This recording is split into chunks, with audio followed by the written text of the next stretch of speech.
Hi, my name is Elizabeth Dick, and I work with the Kenya Agroecology Hub. I'm here to talk to you today about the role of Manor House Agricultural Centre in the development and expansion of Kenya AE Hub FRNs. So you might be asking, why a focus on Manor House Agricultural Centre? What does it have to do with us? Well, for the Kenya AE Hub, it has been a critical component of our FRN strategy. And we thought that by explaining this to you, you might find something useful that you can apply in your situation, and or you can give us some critical feedback on what we've been attempting to do. So to begin with, Manor House is interesting because it has been developed to specifically exemplify many of the principles of agroecology. These principles are being put to use in its farming system. As a result, it seems to be a very conducive environment for farmer learning. Secondly, Manor House has research capacity, which enables a rapid response to research questions arising from FRN trials. And thirdly, we've developed a student apprenticeship program in agroecology, which we think will provide a human capacity for field support for future FRN activities. So first, let me orient you as to where Manor House Agricultural Centre is. You can see by that star that it's in East Africa, specifically in Western Kenya. The center is at around 1,900 meters above sea level, and it's in the countryside, but it's only 10 kilometers away from a major town, Kitale, which has a population of over 170,000 people. Coming down further so that you can actually see Manor House from above, you can see it's kind of a slice in the landscape. I've tried to delineate this since my cursor wouldn't work, but the line is pretty wavy, but I believe you can tell what's Manor House and what isn't. Manor House is comprised of about 41 acres. It was founded in 1984 as a not-for-profit trust. And for many years, it taught students and farmers the elements of biointensive agriculture. About 10 years ago, it began to switch and now is firmly focused on agroecology. I'd like to show you the various levels of that slice that is Manor House, upper, middle, and lower, so you can see some of its components. I won't mention them all, but just a few to get you oriented. So if you start on the top of this map, you'll see staff housing, a staff garden, then an apiary section, a value addition section, which is a new building where farmers are working with us to develop value-added products. The kitchen section, very important. We'll get to that in a few minutes. One of our several gardens, in this case, the student garden. We also have here a poultry section, some azolla ponds, and a vermiculture section.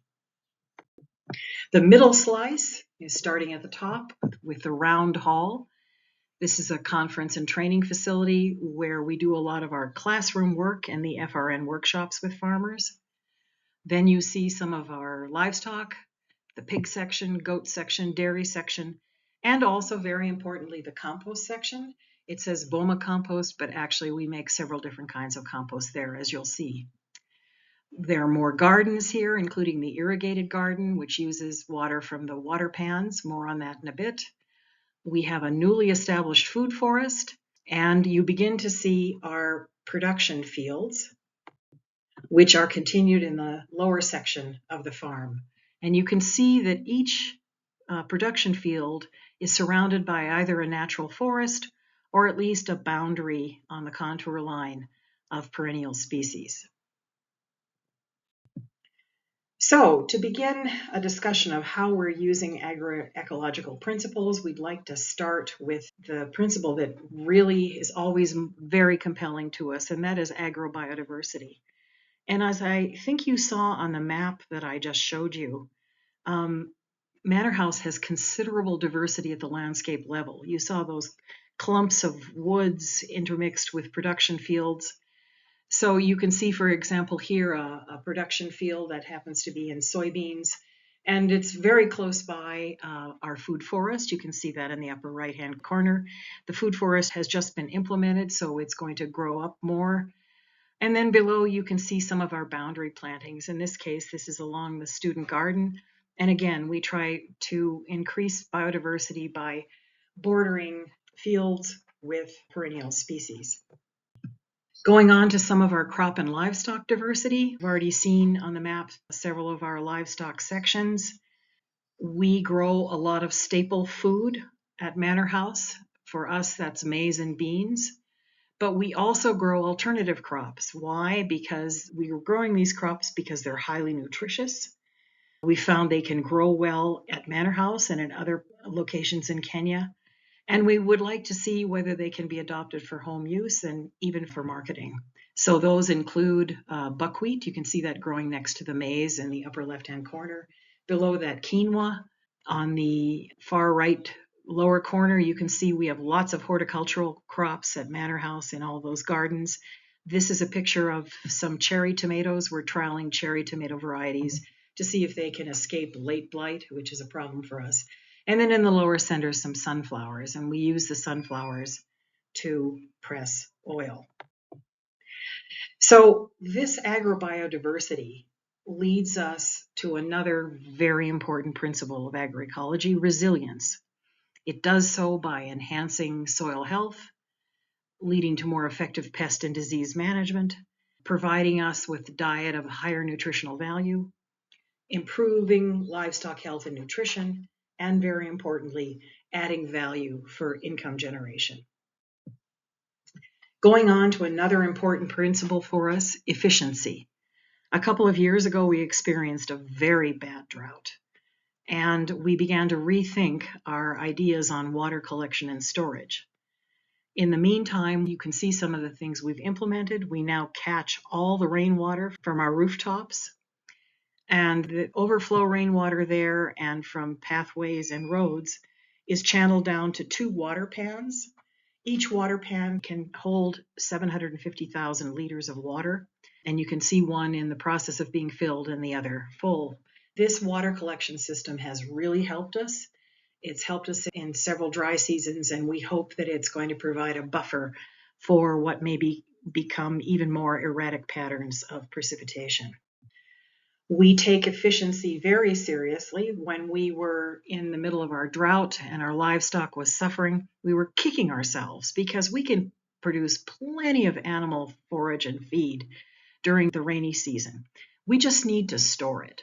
So this kicked off an effort at silage making. Our students have enthusiastically adopted silage making.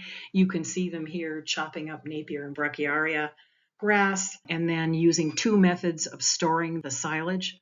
In the center, you can see a student pounding in silage into a 100-kilo bag. This is a very popular method with farmers. You can see them in the background looking on because those bags are readily available and are not expensive.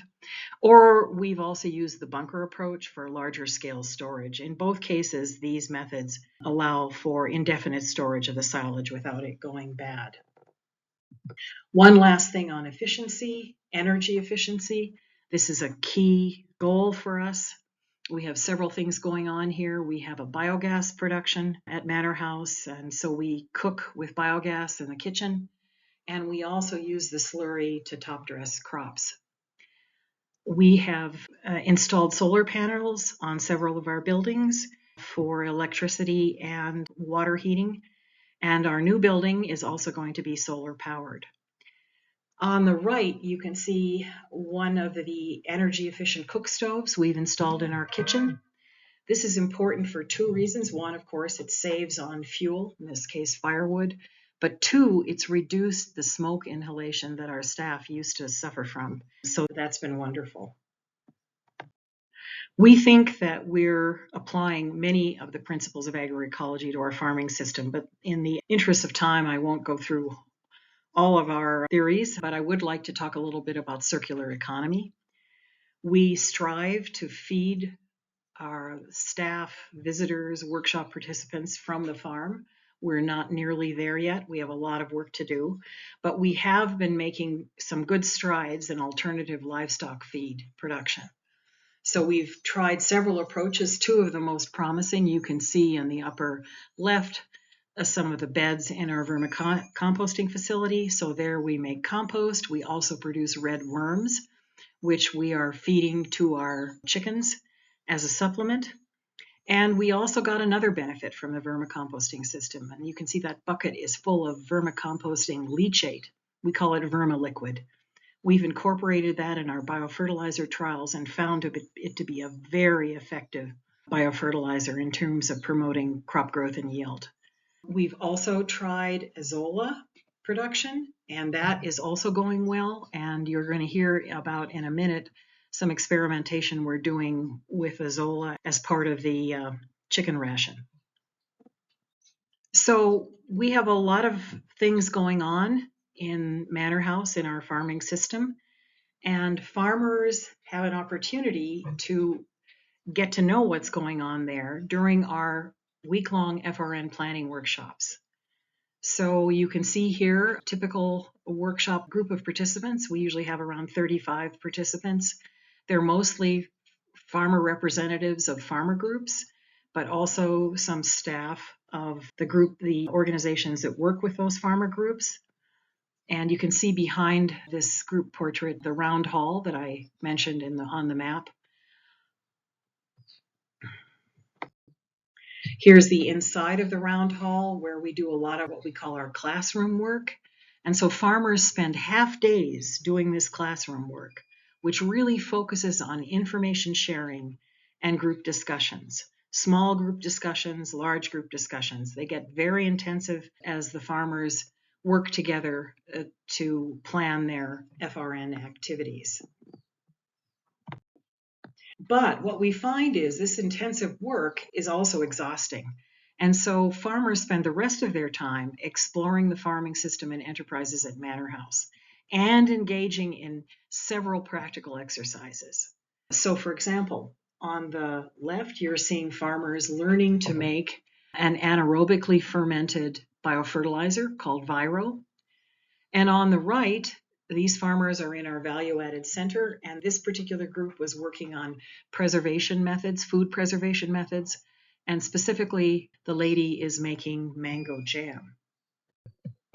So what we found is that when farmers are exposed to the agroecological principles and practice at Manor House during these week-long sessions, and they're fully engaged in many of the practices that they see at Manor House, that this can result in rapid adoption and scaling up of practices that farmers find worthwhile in their context.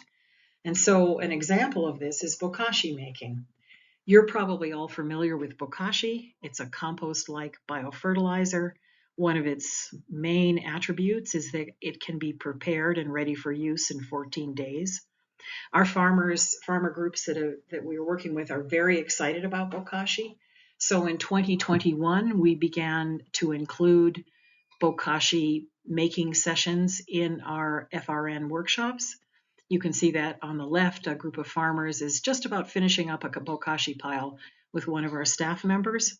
Well, since then, bokashi has really taken off among the farmer communities in Western Kenya and even Central Kenya.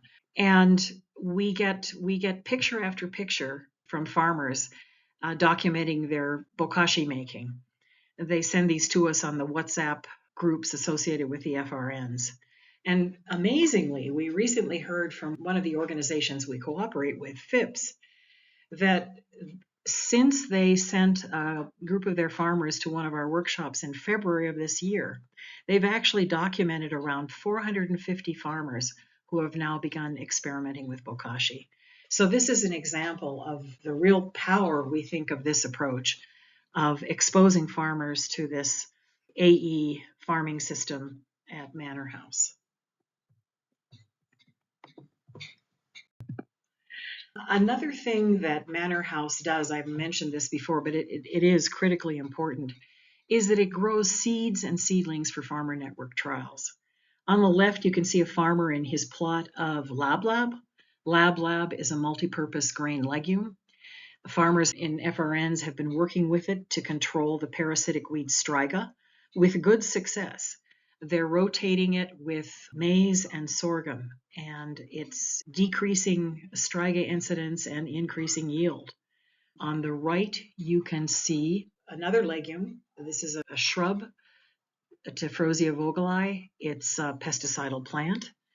And the ecotypes we grow at Manor House are particularly potent in terms of pesticidal activity.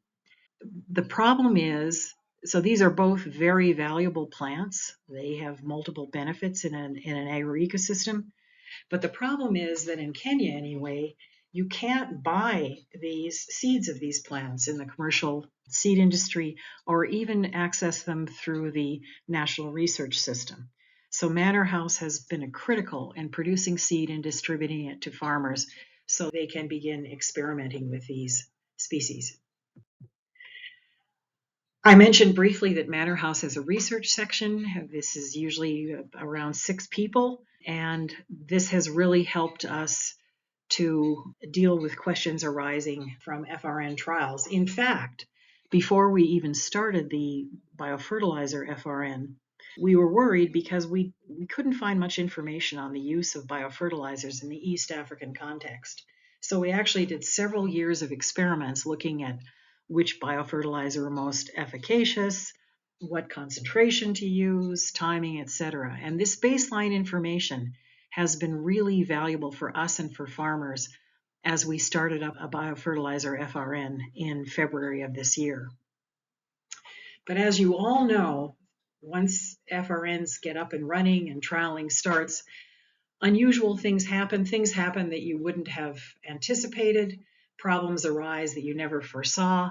So for example, again, in the biofertilizer FRN, we began hearing reports from farmers that they were very pleased with bokashi and other biofertilizers, but they were worried because bokashi, although it uses mostly farm available materials, requires a few purchased ingredients. For example, cereal bran, wheat bran, maize bran, or rice bran. And with the inflation occurring in Kenya, farmers are increasingly saying they just can't afford that ingredient. And so they asked us to come up with an altered recipe with substitutes that would be either more affordable or available on farm. And they began suggesting things to us. So what you see there in the graph is a daily temperatures in bokashi piles made with bran and bran substitutes. This is a little experiment we implemented a couple of months ago in response to farmers' requests. And they suggested we try spoiled maize kernels instead of bran. It's called mauzo. And so we did in this trial, and you can see the purple line is in fact the spoiled maize kernels, and you can see that it's heating up quite well during the composting, during the 14-day period, and so has actually successfully gone through the composting needed to make a finished product during that time. So this is quite promising. We have a lot more work to do, other things the farmers are suggesting us to test. But this is an example of our rapid response at Manor House to research questions arising from FRN trialing. Finally, I want to talk a little bit more about the student program at Manor House. Students have been present at Manor House since its inception, but in 2022, we decided to make a major change. We instituted a 1-year apprenticeship program in agroecology, and we're seeing the first class about to graduate from it. The students here, just like the farmers, are steeped in agroecological principles and get a lot of practice by working in the farming system at Manor House, and also learning the basic elements of research and farmer trialing. So for example, here on the left, you see 2 students who are working on an azolla experiment. We're looking at what concentration of azolla is possible in chick feed.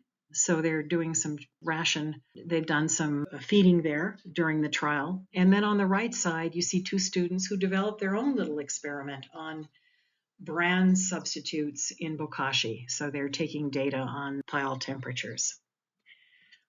And I think our next move with the student program is to involve them in 2024 directly in some FRN activities. We're instituting a new FRN close to the Manor House Centre, and students will be actually participating in the planning and implementation of the FRN. So all these activities that the students are undergoing, the learning, the theory, the practice, will really, we think, help to provide future field support for FRN activities and agroecological activities in general.